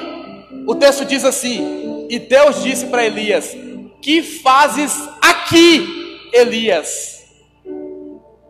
Se Deus está fora da caverna, Deus tinha dito: o que você faz aí, Elias? Mas Deus disse: o que você faz aqui, Elias? Meu Deus. Elias era tão amado por Deus, ao ponto de Deus entrar dentro da caverna com ele. É verdade. Então, quando a gente entende a dimensão do amor de Deus, a gente consegue parar e entender que a maioria das coisas que a gente vive é vaidade. Salomão precisou passar por muitas circunstâncias para no final da vida entender que tudo aquilo era vaidade. Ei, entenda uma coisa: rede social, seguidores, isso é vaidade, isso vai passar. A sua beleza física, as plásticas que as pessoas fazem hoje, isso é vaidade, isso vai passar. O dinheiro vai passar, tudo vai ficar. É por isso que Jesus virou em Mateus capítulo 6 e disse: não ajunteis para vós tesouro na terra, ajunteis tesouro no céu. Por quê? Porque o que a gente consegue aqui, é bom a gente ter seguidor, muito bom. Quando o propósito é algo que vai trazer glória para Deus. É bom a gente manter um padrão, a gente se vestir bem, a gente ter uma indumentária melhor, é maravilhoso. Mas entenda que se o que você faz é só por vaidade humana, é só para impressionar homens, é só para agradar pessoas, tudo isso é vaidade. Se o propósito do que você faz não é fazer o melhor para Deus, não é ter em primeiro plano agradar a Deus, tudo se tornará vaidade. Então, quando a gente entende a dimensão do amor de Deus por nós, a gente abandona de lado essas vaidades e a gente começa a focar naquilo que realmente é importante. E agora a crise está mostrando que realmente é importante. Que a gente colocava tanta coisa como prioridade da nossa vida, a gente considerava tanta coisa importante, que só nesse momento de crise a gente está despertando para pela primeira vez sentar à mesa e comer com a esposa, e almoçar com os filhos, e ensinar os filhos a orar antes de uma refeição. Só agora, no momento da crise, a gente está praticando princípios que lá nos tempos de Jesus eram praticados, mas que a correria do dia a dia, que a alucinação do dia a dia tem nos levado para distanciar de tudo e sairmos do propósito. Então, eu vejo o amor de Deus na crise. Por quê? Porque a crise está nos mostrando que a gente estava indo pelo caminho errado e Deus nos fez retornar para voltar para o caminho certo. É por isso que o Senhor fala: lembra de onde caíste e volta para o primeiro amor. E você percebe que era uma igreja que aparentemente ela fazia tudo. Ela fazia caridade, ela não tolerava coisa errada. mas fazia tudo mecânico. Deus, exatamente, Deus olhou e falou assim: eu não quero só o seu trabalho, eu não quero só a tua mão. É igual um texto que diz, se eu não me engano, em Samuel, eu quero o teu coração. E Deus tem tido a mão de muitas pessoas, mas não tem tido o coração. Deus tem tido o trabalho de muitas pessoas, mas não tem tido o coração. E Deus, ele preocupa muito com isso. É por isso que ele falou: eu não olho como o homem vê, eu vejo o que está no coração. Deus, ele preocupa tanto com a intenção daquilo que você faz, como você está fazendo, não só fazer o certo, mas fazer com a intenção certa, com a forma certa. E é por isso que Deus quer nos despertar nesta noite, irmãos. Deus colocou no nosso coração para nós estarmos falando sobre isso, porque você precisa despertar, porque não há nada que você possa fazer para mudar o amor de Deus na sua vida, mas existem coisas que você possa fazer para que você possa ser melhor, para que você possa de fato entender, né, e compreender melhor o amor de Deus. E quando você entende isso, o reino ganha. Por quê? Porque você vai conseguir passar isso para as pessoas, você vai conseguir entregar isso para as pessoas, amar as pessoas, né? E aí, como diz em 1 João, se eu não me engano, que como você diz que ama a Deus, que você não vê e odeia o seu irmão. Ah, pastor, eu amo a Deus, mas nossa, aquela pessoa não aguenta nem olhar para a cara. Então essas coisas, elas nos questionam. E logo o seu amor é questionado através daquilo que você está falando ou representando. Então é por isso que Deus, ele fala, né? Amar quem te ama é fácil. É por isso que você precisa amar quem te odeia e orar por aqueles que vos perseguem. Então entenda isso. Pastor, o que eu tenho que fazer para Deus me amar mais? Nada. Deus, ele te amou independente de quem você não é, independente do que você faz, ele te ama, querido. Mas você pode voltar depois desse período difícil e valorizar esse amor, e valorizar de uma forma não só de palavras, mas de obras, de atitudes. Não que isso vai te salvar por causa das obras, porque Deus, ele quer o teu coração, ele quer a sua vida, a ponto de que porque aqui no nosso país não chegou isso, ninguém está te impedindo de orar a Deus, ninguém está te impedindo de ler a Bíblia, ninguém está te impedindo. Talvez nós, por uma coisa que é uma força maior, que é toda a nação que está passando pela mesma situação, nós não podemos reunir em questão de aglomeração. Mas você não está sendo proibido de ler a Bíblia, você não está sendo proibido de orar a Deus, você não está sendo proibido, igual tem países aí, que se você confessar sua fé em Jesus, você é morto na hora. Então, isso não está acontecendo. Mas hoje na Coreia do Sul entraram dentro de templos para proibir live. Olha para você ver. Então tem lugares, meu irmão, que já era antes de tudo isso acontecer. Cristão já era proibido de professar sua fé. Então, se isso acontecer aqui, eu fico perguntando. É por isso que Jesus ele traz aquele questionamento: porventura, quando vier o Filho do Homem, achará fé na terra? Por quê? Porque será que eu estou vindo para a igreja porque eu amo ou porque eu tenho medo de ir para o inferno? Será que eu venho para a igreja porque eu estou querendo uma porta aberta? Eu estou querendo uma cura? Eu estou precisando de uma vitória? Ou porque eu estou aqui porque eu amo a Deus? É porque eu estou aqui para agradecer a Ele? Eu estou aqui por causa dele, não por causa do que ele tem para dar. Isso tem que ser questionado. E nós estamos aqui mostrando para você que não se trata sobre Deus me amar mais ou amar menos, mas se trata sobre eu aprender a retribuir este amor. Não para com ele, mas para com pessoas, com vidas. Então tudo que nós fazemos aqui, e quando nós fazemos por almas, pelas pessoas, nós estamos já declarando que nós amamos a Deus.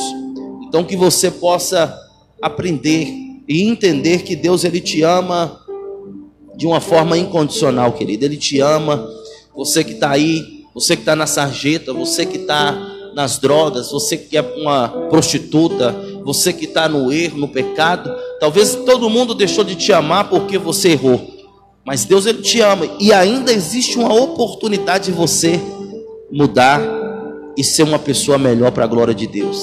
Eu fiquei curioso há um tempo atrás, para a gente concluir também, porque o horário já está avançado, e se deixar a gente vai a noite toda. Eu fiquei curioso para saber o que significava a palavra incondicional. Porque eu ouvia tanto se falar do amor incondicional, que eu fiquei curioso. Falei, mas o que é incondicional? Até que eu fui pesquisar. E a palavra incondicional, ela aponta para alguém que faz algo sem querer nada em troca. Aí eu comecei a entender por que o amor de Deus pelo homem, ele é incondicional. Porque o que Deus fez pelo homem, Ele não esperou nada em troca do homem. Porque Deus, e isso vai ser comparado ao amor de uma mãe pelo filho. O filho pode ser ladrão, o filho pode ser usuário de droga, o filho pode fazer qualquer coisa errada. A mãe sempre vai estar perto do filho. Ela não vai apoiar a sua prática, como Deus não apoia o pecado do homem. Mas ela não vai deixar de amar o seu filho, porque o seu filho errou. Ela não vai deixar de amar o seu filho, porque o seu filho pecou. É por isso que, se você observar, pastor Fernando, se for lá no presídio hoje, a fila que tem na porta do presídio, quase todos são mães. Por quê? Porque na hora que está preso, quem vai visitar são as mães. Por quê? Porque o amor da mãe é um amor incondicional. Semelhante a isso, a gente vai entender o amor de Deus. Olha que fascinante. Quando Adão pecou, Adão não pediu perdão para Deus. Adão não sentiu um peso de que ele tinha errado. Não foi Adão que foi atrás de Deus para confessar o seu pecado, não. Quando Adão pecou, a Bíblia diz que Deus desceu no jardim para ir resgatar Adão. Quando Davi peca, a Bíblia não diz que Davi orou pedindo perdão para Deus. O Salmo 51 não foi quando Davi pecou. O Salmo tem várias maneiras. O texto que o Senhor diz que Deus, Ele corrige aqueles a quem Ele ama. Então o que Deus fez com Davi? Deus veio para corrigir Davi, assim como Ele fez com Adão. Ele expulsou Adão do Éden, do jardim do Éden. E muita gente acha que expulsar Adão do jardim foi uma maldade de Deus. Não, expulsar Adão do jardim foi Deus demonstrando seu amor por Adão. Porque se Adão e Eva permanecem no jardim, eles comeriam do fruto da árvore da vida e seriam eternos pecadores. E aí não teria redenção, e aí Jesus não viria. Então Deus demonstrou seu amor por Adão e Eva, tirando eles do jardim.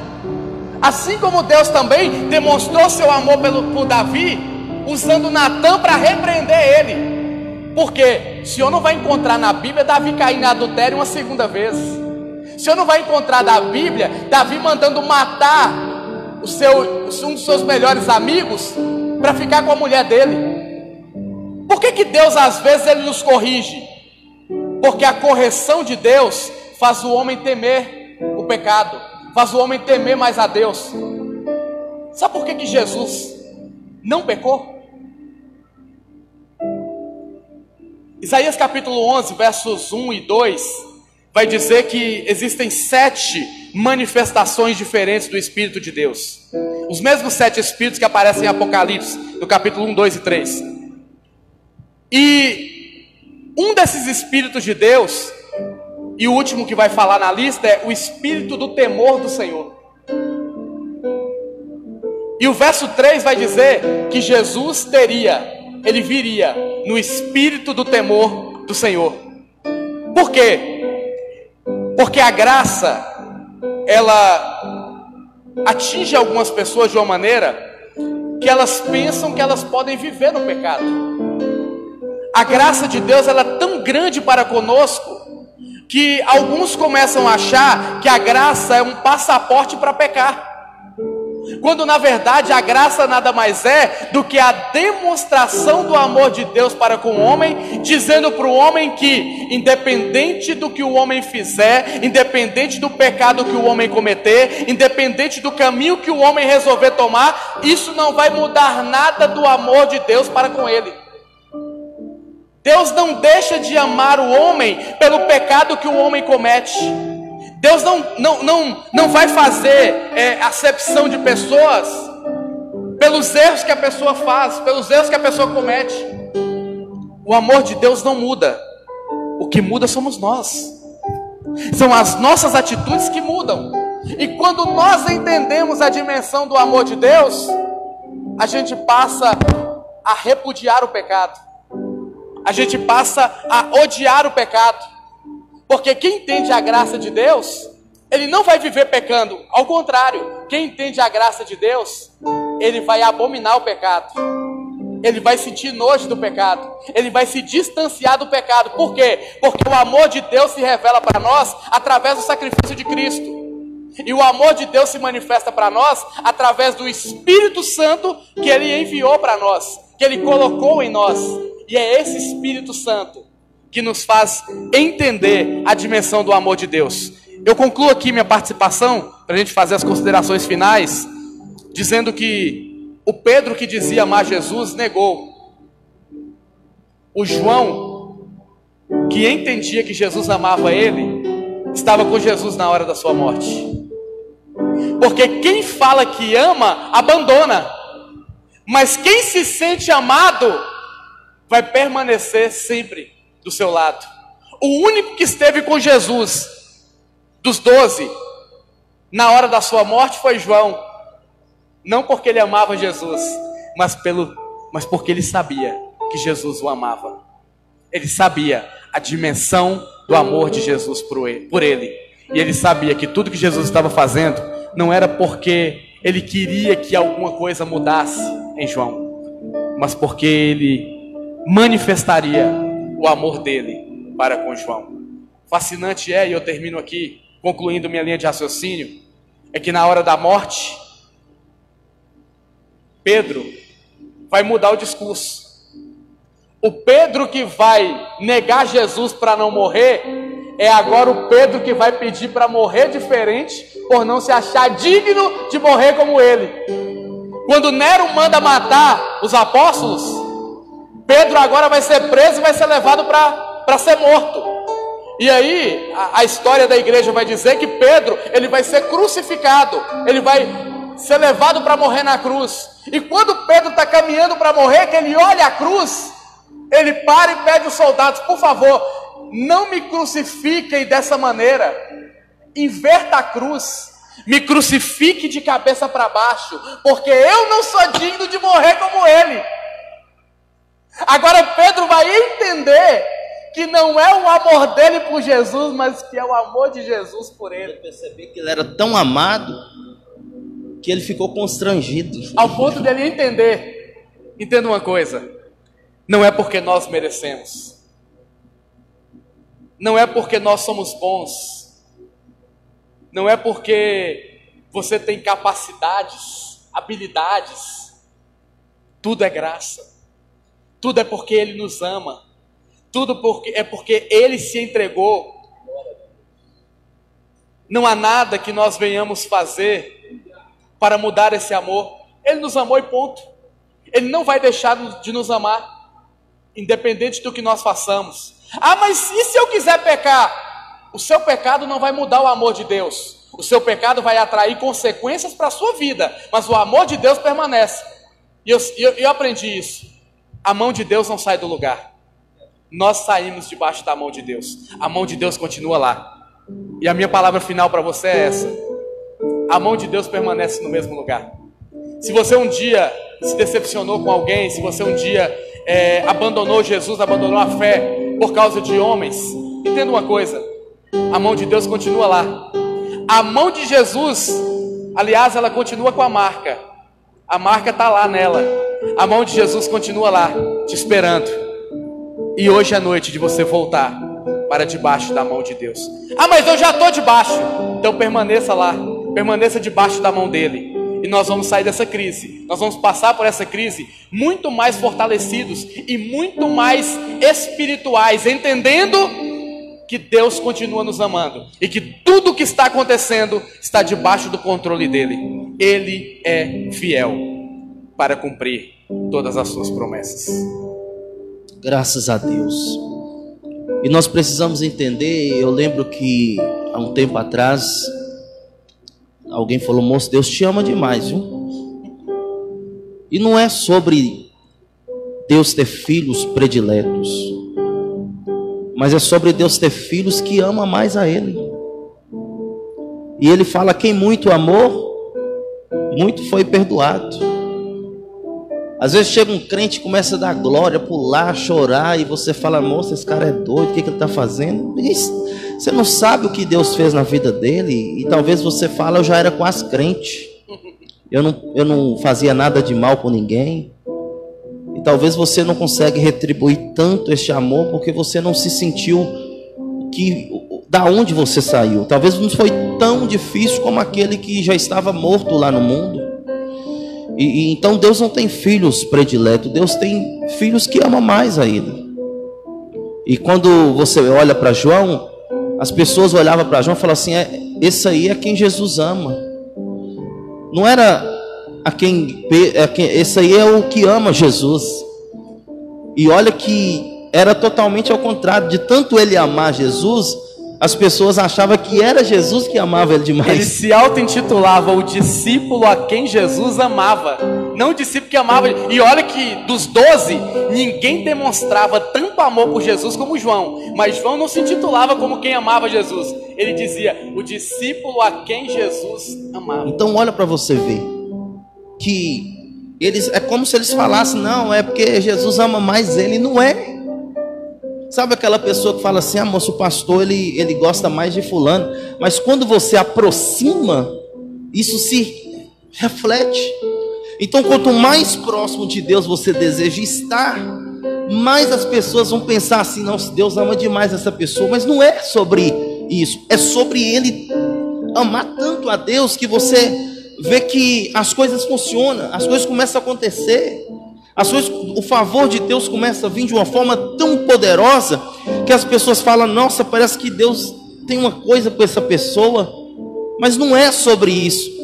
Então isso vai ser notório, irmãos. As pessoas vão perceber algo diferente na sua vida, justamente porque você é uma pessoa que ama a Deus de forma nítida, de forma visível, e que as pessoas possam ver isso em você.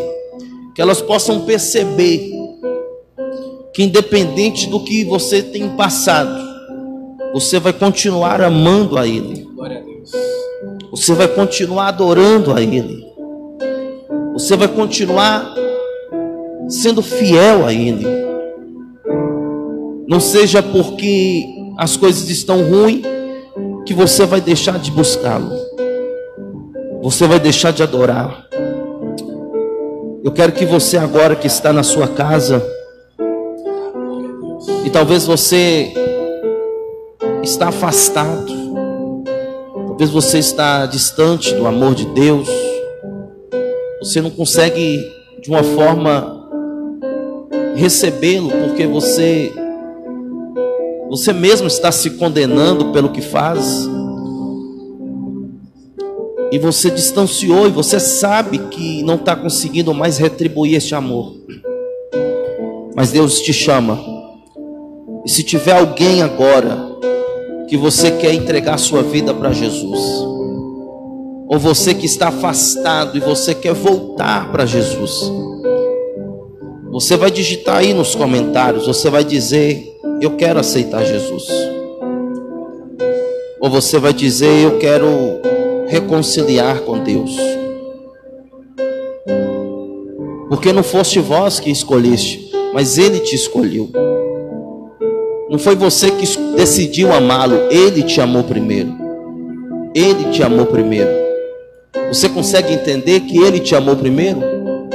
Ele não te ama porque você ama Ele. Ele te ama porque o seu amor é grandioso e muito além do que você possa imaginar. Então, se tiver alguém no nosso meio que está assistindo aí e você quer entregar a sua vida para Jesus, você vai digitar aí: eu quero entregar minha vida para Jesus. Ou você que afastou, talvez por causa de uma decepção, ou porque porque você talvez enfraqueceu na fé e você quer voltar para Cristo hoje. E voltar para Cristo não está condicionado a você estar no templo. Você pode confessar a Ele agora. E se tem alguém, em nome de Jesus, que você possa se expressar agora dizendo: eu quero voltar para Jesus, ou eu quero entregar a minha vida para Jesus. Posso contar uma história rapidinho aqui, pastor? Enquanto ele conta a história, você pode estar digitando aí se você quer ou não entregar a sua vida para Jesus. Essa história representa um pouco daquilo que é o amor de Deus para com o homem. Um dos autores mais conceituados no mundo cristão, chamado Max Lucado, ele conta uma história, eu li há muito tempo, eu lembro dela de uma maneira bem superficial, mas só para a gente entender o conteúdo. Ele vai dizer que certa feita um homem saiu para o trabalho de manhã, beijou a sua esposa e foi para o trabalho. E a certa hora do dia, um incêndio começou a queimar a casa daquele homem. E a mulher dele ficou presa lá dentro. E a história vai dizer que aquela mulher, ela começou a ter queimaduras ali dentro, até que o bombeiro entrou. E ela teve muitas queimaduras e o rosto daquela mulher ficou desfigurado. E levaram aquela mulher às pressas para o hospital. E aí atenderam ela, salvaram a vida dela. Mas o rosto dela ficou desfigurado. Tentou fazer cirurgia, mas ela ficou com o rosto todo desfigurado. E chegou a notícia para o marido dela, ele saiu desesperado para ir até o hospital. Quando ele chegou lá, a mulher mandou trancar a porta e falou: ninguém entra aqui. A porta ficou fechada e ninguém entrava ali dentro, porque ela estava se achando tão feia, esteticamente falando, que ela não queria que o seu marido a visse daquela forma. Aí a história vai dizer que aquele homem chamou um médico, sentou com o médico e conversou com ele. Passado algum tempo, aquele médico veio e bateu na porta. E a mulher falou: sai daqui, eu não quero ver ninguém. Some daqui, desapareça, eu não quero ver ninguém.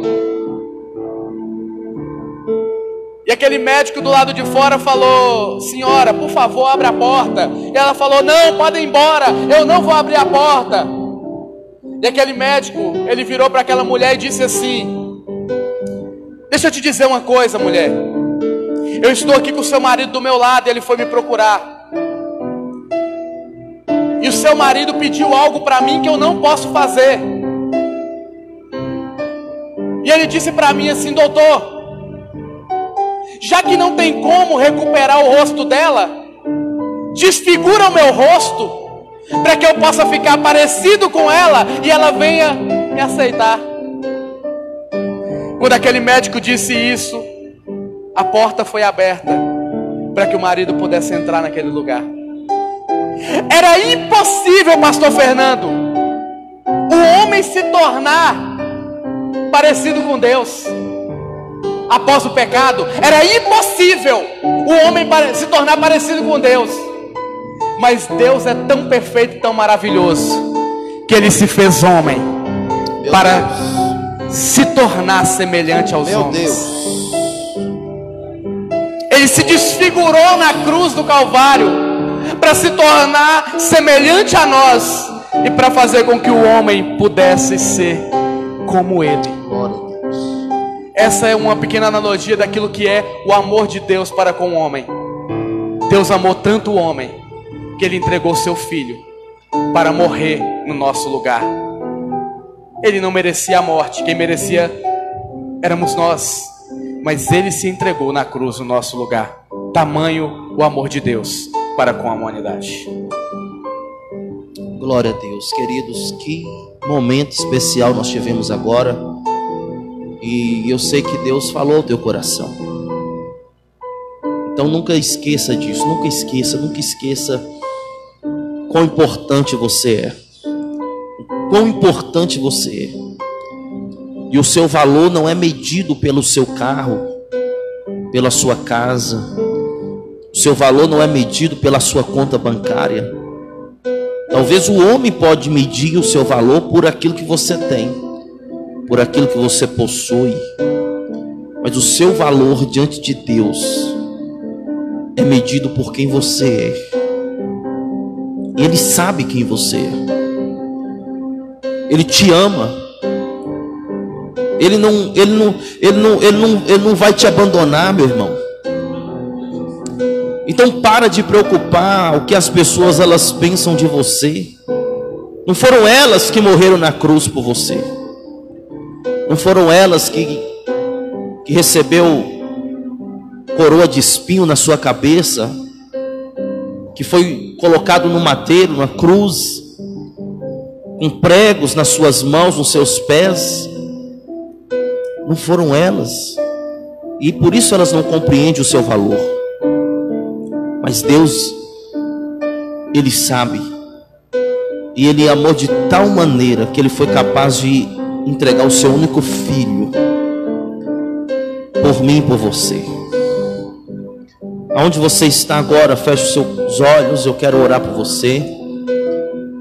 E assim que a gente finalizar essa oração, o nosso irmão Jefferson vai finalizar com louvor, em nome de Jesus. Senhor, nós te damos graças, Senhor, pela oportunidade que o Senhor nos deu de estarmos na tua presença. Obrigado, Espírito Santo, por tudo que o Senhor fez.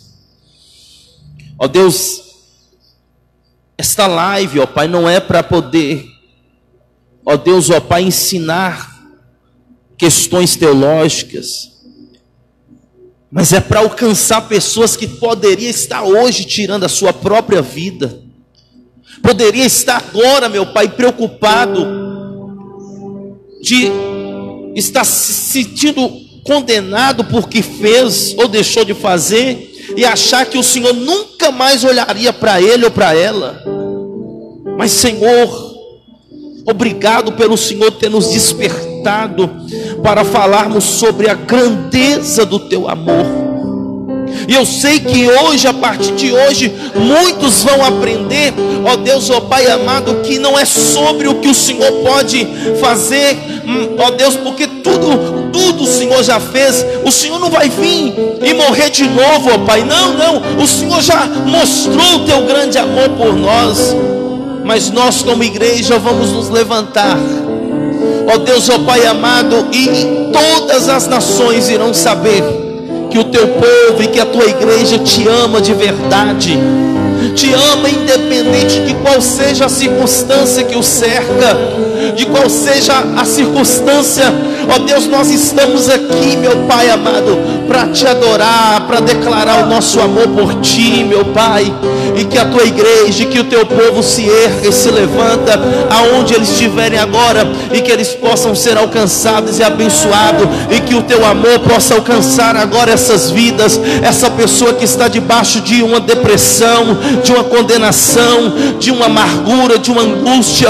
Ó Deus, que tudo aquilo que tem, ó Pai amado, tentado roubar, ó Deus, essa alegria, ó Deus, essa presença do Senhor, que o Senhor arranque agora, e que o teu amor possa alcançar essa vida, e que ela possa ser curada deste trauma, deste mal, em nome do Senhor Jesus de Nazaré. Oh Espírito Santo, obrigado, Senhor, obrigado pelo teu grande amor, em nome de Jesus. Pode adorar, meu irmão. Te adoramos, Senhor.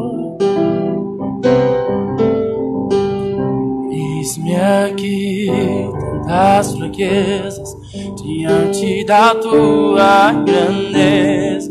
O que se vê, o coração sente, e o corpo responde a minha amaramente. Sonda agora esse coração, veja, Senhor, se não tenho razão, mas eu não quero ser tão racional. Espírito Santo, pode se achegar e fazer morada, e fazer morada. Espírito Santo, mora em mim. O meu coração é o teu lugar, nossa morada, e eu te convido. jamais me deixar assim. Faça morada em mim, faça morada em mim, faça morada em mim.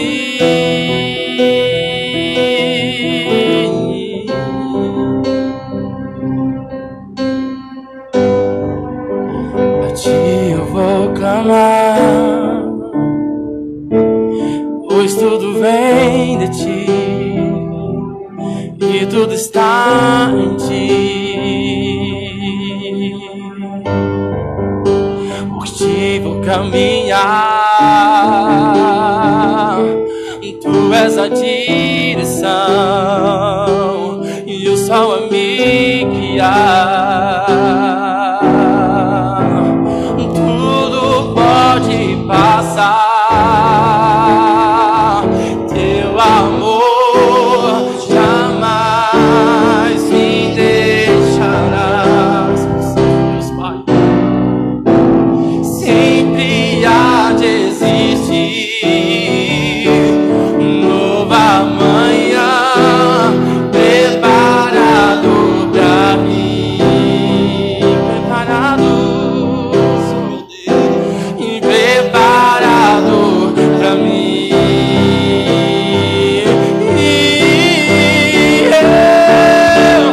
Eu me rendo aos seus pés, és tudo que eu preciso pra viver. Eu me lanço aos seus braços, onde encontro meu refúgio, Jesus.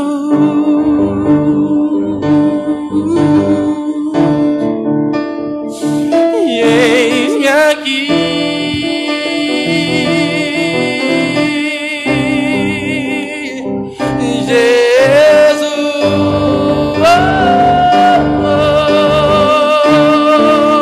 Jesus. Eis-me aqui.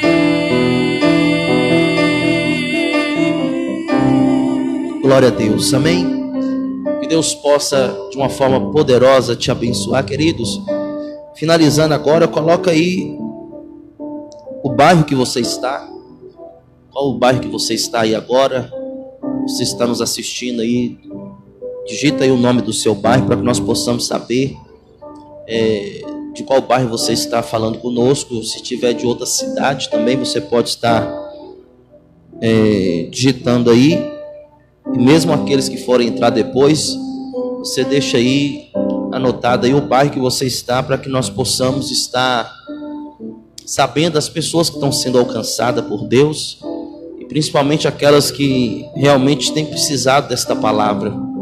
Tem precisado, porque é uma palavra que ela traz cura no coração das pessoas, amém? Olha, tem uma irmã que é aqui da cidade de Claros Poção. Claros Poções. Bairro Independência. Quem mais está aí? Coloca o nome do bairro que você está aí para nós sabermos de qual região você está. Bairro São José. São José, Centro. Glória a Deus. Coloca aí, queridos, o bairro que Tem a você cidade está. toda aqui também. Cidade, outras cidades também. Então, Tem, né? meu irmão estava aqui assistindo aqui, eu não sei se ele está ainda lá do Mato Grosso. Jaraguá Ele 2. estava aqui, Mato Grosso? Mato Grosso. Meu irmão estava Meu assistindo Deus aqui. do céu. Lá atrás, lá, não sei se ele está até agora. Estava assistindo aqui, meu irmão. Um abraço para ele. Deus abençoe grandemente. Passaram muitos pastores passaram por aqui também, só que tem muitas lives agora também. Glória a Tá Deus. começando agora 10 horas. Ah, tá. Então muitos pastores foram fazer suas lives, então saíram agora 10 horas. Bairro Independência, bairro Vila Real, Independência. né? O bairro Independência está em peso aí, o pessoal Ah, aqui da tá. igreja, Muita gente. né? Aí, ó, Lena Mota, minha cunhada, Mato Grosso. Da onde? Lena Mota, lá do Mato Grosso. Esposa do meu irmão, lá no Mato Grosso. Oi, que bênção. Tá lá assistindo também. Então tá os dois irmãos assistindo. Qual outro lugar aí? Tá falando aí? Tá colocando aí? Independência também, Francisco José. Tem muitos irmãos, tem muitas pessoas, e a gente agradece a todos os irmãos que acompanharam, que estiveram conosco, e nós vamos estar colocando também essa live disponível pelo YouTube, né? Para que você também possa assistir na sua televisão. Às vezes tem irmãos que têm dificuldade de assistir pelo Face, né? Mas dá para eles estar assistindo pelo YouTube. Então nós vamos estar colocando hoje ainda, vamos compartilhar aí para que vocês possam estar compartilhando para todos os amigos, porque às vezes nem todos têm Facebook, né? E então vai ser bênção em nome de Jesus. Amém, queridos? Irmãos, nós queremos louvar a Deus pela vida do presbítero Gilmar, que esteve conosco. Que Deus possa te usar cada dia mais, de uma forma poderosa, e que muitas pessoas possam desejar, né, a questão da palavra, do ensino, para que eles possam compreender este amor e também conhecer, né? Conhecer e saber amar de fato, não só de palavras, mas de fato entender esse grande amor de Deus. A história, o conhecimento, ele abre o seu entendimento para que você possa então conhecer. Então eu não posso dizer que eu amo o que eu não conheço, né? Então o conhecimento ele faz você amar não de palavras, mas de atitudes, né? E que Deus possa te usar poderosamente aqui na cidade de Montes Claros, para que muitas pessoas possam abrir a sua visão espiritual e poder de alguma forma, né, viver, né, esse amor de Deus na sua vida e poder mudar a nossa geração de uma forma grandiosa, não para debater em questão de você achar melhor, mas de você poder fazer melhor, né, para que o reino de Deus possa ganhar. Nós temos uma grande dificuldade, porque a falta do conhecimento faz eu falar aquilo que eu não conheço e acabar, em vez de trazer as pessoas para o reino, fazer afastá-la, né? Então é por isso que quando eu conheço, né, eu vou falar com propriedade sobre o Deus que eu sirvo. Não é verdade? Então, que Deus possa te abençoar. Amém, pastor. Eu quero agradecer pela oportunidade de estar aqui com o senhor. Para mim é uma grande honra sempre poder... Não tem nada melhor do que a gente falar sobre a palavra de Deus. Parece que o tempo passa voando, o tempo passa muito rápido, 2 horas já, e quando a gente começa a falar sobre a palavra, isso aí nos motiva cada vez mais querer ver as pessoas também abrindo a mente, abrindo o coração para buscar mais o conhecimento de Deus, para buscar mais o conhecimento da palavra de Deus, porque não tem como conhecer a Deus sem conhecer a palavra dele. Então, a melhor maneira de se conhecer Deus é através da sua palavra. Então, Deus nos incumbiu dessa missão. Existem 5 ministérios na Bíblia, Efésios 4:11, e um deles é o ministério do mestre, que é tão importante quanto o ministério do pastor, do evangelista, do apóstolo e do profeta. Todos os ministérios são importantes dentro da igreja. Então, quando a gente entende esse propósito, quando as igrejas começarem a entender esse propósito, as denominações ficarão mais equilibradas.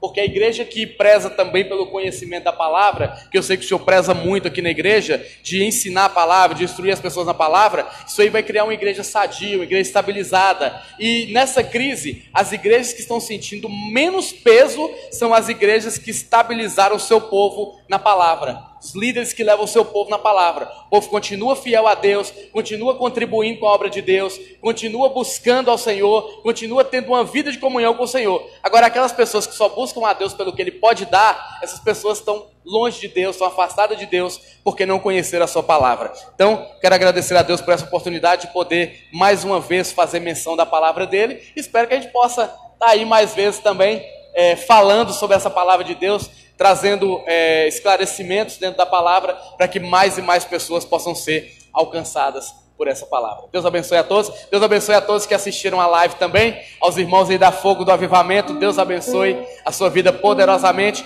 Todos os irmãos, pastores que passaram por essa live, que vão assistir ainda, que Deus abençoe a sua vida poderosamente em nome de Jesus. Amém. Deus abençoe a todos. Senhor, nós te agradecemos, ó Pai, em nome de Jesus, por essa oportunidade que o Senhor nos deu. Que o Senhor abençoe todo o teu povo que estiveram conosco, em nome de Jesus. Que o grande amor de Deus, a graça do nosso Senhor e Salvador Jesus Cristo e a comunhão do Espírito Santo esteja sobre todos nós, hoje e sempre, em nome de Jesus. Amém? Deus te abençoe e um beijo no teu coração.